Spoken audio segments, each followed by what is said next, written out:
ആലക്കോട് ടൗണിന്റെ പ്രധാന കേന്ദ്രങ്ങളിലൊന്നായ ആലക്കോട് പഞ്ചായത്ത് ബസ് സ്റ്റാൻഡിൽ അടിസ്ഥാന സൗകര്യങ്ങളിലൊന്നായ തെരുവ് വിളക്കുകൾ ഇല്ലാത്തത് ഗുരുതര പ്രശ്നമായി തുടരുന്നു.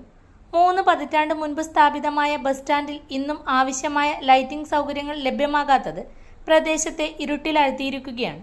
മുൻപ് സ്ഥാപിച്ചിരുന്ന തെരുവ് വിളക്കുകൾ പ്രവർത്തനരഹിതമായതോടെ സന്ധ്യയ്ക്ക് ശേഷം ബസ് സ്റ്റാൻഡും പരിസരവും പൂർണ്ണമായും ഇരുട്ടിലാകുന്നു.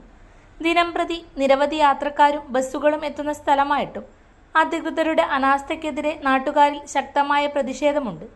ആലക്കോട് മെയിൻ റോഡിൽ നിന്നും ബസ് സ്റ്റാൻഡിലേക്കുള്ള വഴിയിലും ലൈറ്റുകൾ ഇല്ലാത്തത് യാത്രക്കാരുടെ സുരക്ഷയെ ബാധിക്കുന്നു. നിരവധി വ്യാപാര സ്ഥാപനങ്ങൾ പ്രവർത്തിക്കുന്ന ഈ പാതയിൽ രാത്രിയിൽ സഞ്ചരിക്കുന്നത് ബുദ്ധിമുട്ടായി മാറിയിരിക്കുകയാണ്. സ്റ്റാൻഡിൽ ബസ്സുകൾ കൃത്യമായി കയറുന്ന സംവിധാനം നിലവിൽ വന്നാൽ ഹൈമാസ് ലൈറ്റ് സ്ഥാപിക്കുമെന്ന് MLA മുൻപ് പ്രഖ്യാപിച്ചിരുന്നുവെങ്കിലും അത് നടപ്പിലാകാത്തതും വിമർശനങ്ങൾക്ക് ഇടയാക്കുന്നു.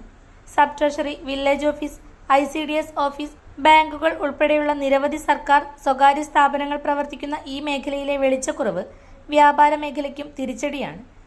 ഇരുട്ട് വ്യാപകമായതോടെ സാമൂഹ്യ വിരുദ്ധ പ്രവർത്തനങ്ങൾക്കും മയക്കുമരുന്ന് സംഘങ്ങളുടെ സാന്നിധ്യത്തിനും വഴിയൊരുക്കുന്നുവെന്ന ആശങ്കയും ഉയരുന്നു. ബസ് സ്റ്റാൻഡിലും സമീപ റോഡുകളിലും ഹൈമാസ് ഉൾപ്പെടെയുള്ള തെരുവ് വിളക്കുകൾ അടിയന്തരമായി സ്ഥാപിക്കണമെന്ന ആവശ്യം ശക്തമാകുകയാണ്.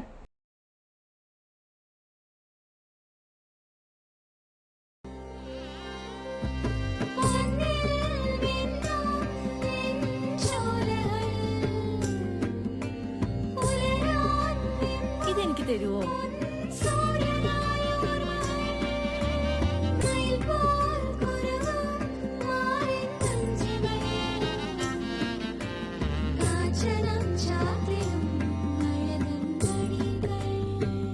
ചില ബന്ധങ്ങൾ പവിത്രമാണ്. കണ്ണും നിറയും, മനസ്സും നിറയും.